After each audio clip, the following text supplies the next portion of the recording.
Many students who work on creative or fashion dissertation choose qualitative research methods because they feel culturally, creatively, or visually relevant.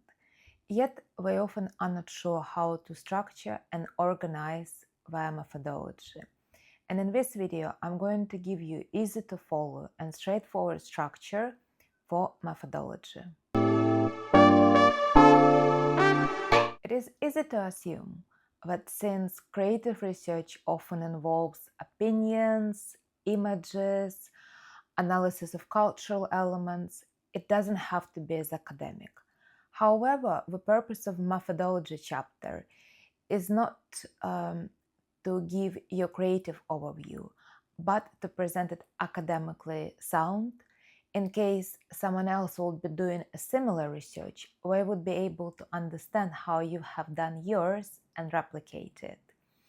And realistically, doesn't matter what topic you are researching, methodology is often very similar for all types of research. With qualitative method, that includes images, opinions, visual analysis, it is easy to assume that it doesn't need as much structure. But in reality, qualitative methods, just like any other methods, need to be clearly justified and explained in a structured and academic way. While working with students who are researching creative topics, many times I have noticed the same pattern. They tend to develop very exciting visual research. They select incredible collection of visuals, film stills, or artworks, or they do very exciting interviews, yet they struggle to academically present and analyze them. And therefore, I want to give you a very easy and structured way to follow. Qualitative research method is not about your personal reflection or creative journey. It's a structured academic way where you explain how your research was designed, how you conducted it, and how you analyzed it in a very academic way. When you do that, your research becomes more credible and academically aligned, which is a standard expectation for any academic research. A strong qualitative research follows a very consistent logic. While different universities may have different ways of how they recommend to structure your methodology chapter, there are core areas which any research expects, and I recommend to focus on 6 core sections. The first section is research philosophy. Students often skip research philosophy because it seems to be very academic and tricky to understand. However, it's a very important and fundamental section in your research. In a very simple way, research philosophy explains how do you understand when knowledge is created and developed. The core question which we can ask in research philosophy is how do you believe knowledge is created and understood or interpreted on your topic. In fashion, art, and beauty research, the most common philosophy is interpretivism.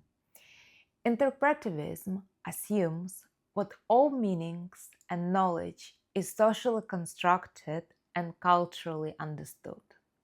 I think this is particularly important research philosophy in fashion and beauty reality, because here our knowledge and experience is often socially and culturally impacted, and it really depends on the context of specific country, specific market, or specific brand. All what you need to do in this section is to state what is your philosophy, give a definition with a source, and explain how does this research philosophy relate to your research aim. The next section is research approach and design. Here you need to state what your research is about, what type of data. Is it qualitative or quantitative? Obviously, you are doing qualitative research. You need to state that. You need to explain what type of data you are going to collect. Usually, qualitative data involves meanings, experiences, interpretations. It could be visual data. And qualitative data is really useful to explain meanings, experiences, identities, cultural phenomena. And in creative disciplines that can relate to branding, aesthetics, creative practice, and consumer experiences. I also suggest you should say if your research is inductive or deductive. Inductive is when you are going to explore knowledge and develop some understanding and theories out of it. Deductive is when you are testing a theory. Usually in qualitative research, most of the time you are going to follow inductive logic. However, it depends if you have a very specific theory you're looking to explore. It can become deductive. And just like you have done with your research philosophy, you need to give definition for qualitative, for inductive, you need to explain why they make sense for your research aim, and give more context around your research. Next section is data collection methods or method. Here you need to explain what was the main methods or method you used in your research. Usually in qualitative research, you are quite likely to do interviews, focus groups, observation, content analysis, media analysis, maybe ethnographic observation. It depends. Sometimes students also do qualitative surveys. You need to explain all methods you used. What are they? You need to explain in what context they are done. For example, if you're doing an interview, is it online? Is it in person? If it's online, how are you recording it? How many interviews? How many focus groups? What are the main questions, topics explored? And why you think these methods are the most suitable? And you need to justify that. For example, you can say that you are doing semi-structured interviews with a brand consumer because this is the best method to understand their experiences and perceptions about the brand. And you can say surveys would not be enough to collect enough of rich data on this topic, and observation would not give the same value. Next section is sampling strategy. In this section, you need to explain who are your research participants. For example, if you are collecting data from people, if you do interviews or surveys or focus groups, you need to explain how you selected these people.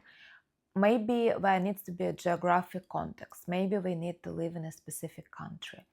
Maybe we need to have specific experience. Maybe we buy from fashion brands, or maybe we buy from beauty brands. Maybe we are art collectors, or maybe we are experts in this field. Then you need to say how many people, why you think it's enough.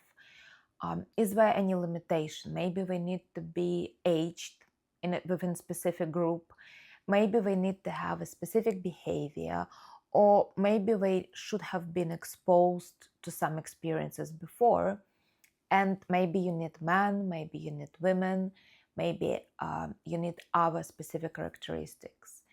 If you are dealing with data which does not involve people, for example, maybe you're doing media analysis, you need to explain the time frame of data you are collecting. Is it a specific decade or specific historical period you are interested in? What are the sources of your data? How do you know these are good sources?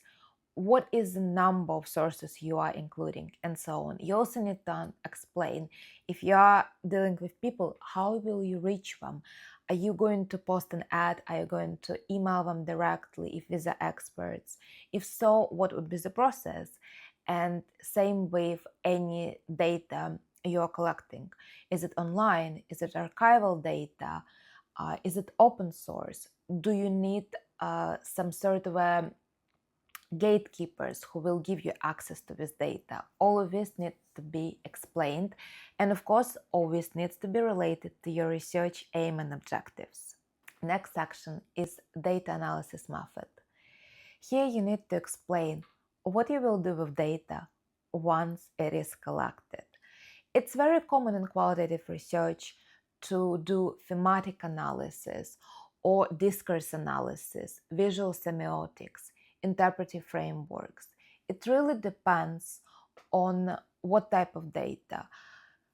If you are collecting data from interviews, thematic analysis usually is a very sound choice. And if this is the case, you need to explain how you will handle data, what will be the steps involved in your thematic analysis, and why you think this is the most suitable data analysis method. If you are collecting data such as articles or artworks, or maybe brand strategy analysis, semiotics, visual semiotics, or discourse analysis are very common methods. Here you're going to be looking at symbols and linguistics, but you need to explain how it will happen, why you think this is the best way, and what will be your process. You need to justify like any other section and explain how it will help you to achieve your research aim. The last section of your methodology is ethical considerations and research limitations. Here you need to explain which preventative measures you will take to ensure your research is ethical. For example, anonymity and safety of your research participants. Usually that would involve informed consent, participant information sheets, and it also will be a way of how you will handle the data. For example, you will store it on a secure password-protected computer. You will not give access to data to anyone external, and you will delete all the raw data once research is completed.